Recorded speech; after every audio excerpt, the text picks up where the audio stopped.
to see this movie called Fast Color, which is by Julia Hart, which I was actually kind of excited by because she was the writer of a Western movie that came out a few years ago called The Keeping Room. Okay, I hadn't heard of that. Oh, I loved it. I have to loan it to you. It's Okay. so good. But I was like, oh, this should be interesting. And it also let's be fair. Gugu Mbatha-Raw, who is a force of nature, is that too much? Well, she's quite on the come up. And it's one of those things where if you saw the most recent installment of Cloverfield and you went, oh, that was awful. But she was good in it. Yeah, you didn't say she was bad. Yeah. Yeah, you were like, why wasn't she in that more? Like, she is terrific. And she plays the lead role in this film, Fast Color, which is deceptively a superhero film. Right. Because it is funny, like, in the Q&A, how much the director referred to it as a superhero film. It really is. I mean, it is about, well, okay, so it's about people with powers. Yeah. And people with powers aren't necessarily superheroes. But they aren't. Okay. I mean, if you say so. Villains have powers. You're not a superhero until you use those powers to save You people. could be, yeah, until you make that decision. Yes. And she plays a character who is like kind of in that certain role where she's like, I have powers, I'm just hiding. Yes, because some people have powers and the government goes like, ooh, you got powers? We need to find you and dissect you. I mean, and this has that sort of X-Men type feel Yes. to it, where it's like the government's looking, but it's also a post-apocalypse, where It's- it's a middle of the apocalypse film. It's hard because I started to describe it as post-apocalyptic and I was like, wait, not. well, it's not quite that big, but the world is ending because there's been no rain. They say for 8 years. Right. Yeah. Right. So we are on the verge of an apocalypse. Yeah. With this film. And like, you're wondering, who is this character? What is her relationship to this? And you find out that she is part of a family that has had a very specific, and what do I do with that power for a very long time, that could be extremely destructive or extremely creative or both at the same time. But she went into hiding because she was the first member of that family that was so powerful that she had no control over it. Right. It was like earthquakes were happening around her. And she found the only way to deal with it was to do pretty much what we do here at Oneofus.net. Drink lots of whiskey and try and stay fucked up. And drugs and just do whatever you Yeah, do. just do whatever you do, just to like tamp it down. I felt like this is her story. We're following her as the primary character, but the film really wakes up when she comes back into touch with her family. Right, When she right. meets her mother. Her mom played by Lorraine Toussaint from Orange is the New Black. Indeed, who's amazing. in Uh-huh. this. And her daughter, who is being raised by her mother. She left with her mother after she went through the whole, like, I'm rebelling, fuck you, Mom. Right. Do what I want. Yeah, after all that, she's coming back home, and they're all like, what are you doing back here? We're happy to see you, but you're in trouble, and you're bringing that trouble back to where your daughter is. Yeah, exactly. And it took a little while for me to totally be sold on this thing, I will admit. Like, I'm like, these performances are great, but this is kind of slow moving. Where are we going with this? But by the third act, when it actually full on goes into its plot, where it goes, okay, here's that moment where everything comes together, and a bunch of African American ladies tell a bunch of white boys, no. We're so much more powerful than you, which I think is pretty much just true in general. Have you met Martin's wife? I know. It is true.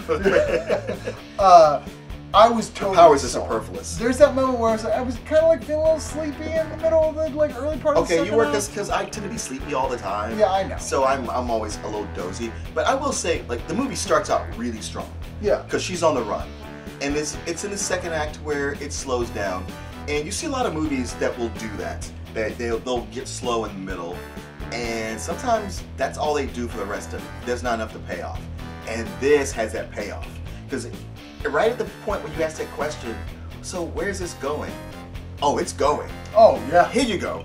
This is everything. You're like, oh man, I am so glad I stuck around for this. The third act payoff of this thing is so smart and like kind of raise the hairs on the back of your neck Yeah. and make you feel good, and I was like, and anybody who has seen Black Panther multiple times in the theater should be seeing this film next, is what I'm saying. Well, I would say also what I thought about was at the same time what's in the box office was A Wrinkle in Time. And there's the controversy over the director Ava DuVernay saying like, well, if you don't like this, it's because you're anti-woman Did she say that? or anti or you're racist. Wait, she said that? Hold on. All right. It's one of those things where there's articles with interviews with her where the headline says that, and that's not actually what she says. Yeah, obviously, yeah. Yes. Yeah, she would be kind of a moron to actually flat out say that. Right. But it's one of those things where you go like, hey man, I want to go support A Wrinkle in Time, or I don't want to say anything bad about it because it's showcasing African Americans or females as heroes, but I really don't like it. Here's that movie that you can go see with the same thing and absolutely love. Legitimately. Yeah, you come out of it at the end, like I said, hair on the back of your neck standing up, going like, wow, I would kill to watch what happens next. Yeah, in this universe they're creating. Anytime somebody makes a great movie, I am the guy who usually does not want a sequel. I'm like, yeah, hey, you told me a beginning, middle, and an end, and I'm good with that. Yeah. And whatever happens after that, I can imagine it. And this is one of those rare times where I was like, you know what? I would like to see the next chapter. Absolutely. Yeah, it does. The movie itself sets up for that feel. Where it could go further. You want to know more about this world. They're creating a world that's not just our world where these people are in it. It's like, it launches with things are different. It's, did we say this together? Where it's like, it's Mad Max. The first Mad Max film. Yes. It's the beginning of that.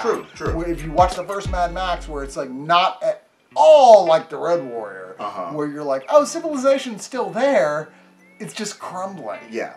And like, because there's no oil left, and everybody's trying to keep it together. They're trying to act like everything's normal. It's not normal. Yeah. Except in this case, it's the water. But yeah. There's a visual sequence towards the end of this film they keep alluding to the one thing that Gugu Mbatha-Raw can't do that is so like electric. I was like, I'm sold. Why isn't Marvel signed this director up? And it's one of those films where at no time do you not know it's a low budget film. No. It's a micro budget, and yet they do so much with it.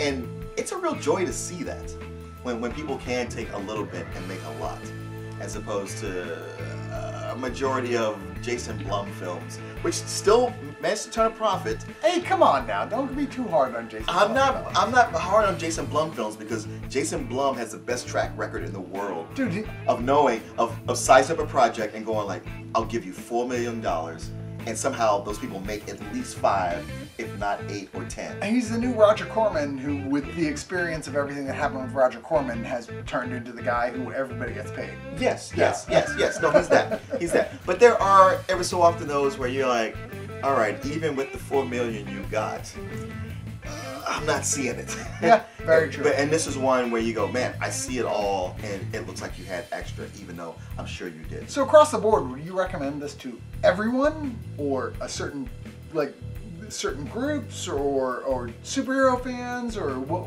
would you say like is the niche audience? Oh no, I'd recommend it to everybody. Okay. I would. This is one of those movies I would recommend to people who even think they might not like it. Okay. Because I think it will turn them around. I tend to agree with them. I think this was tremendous.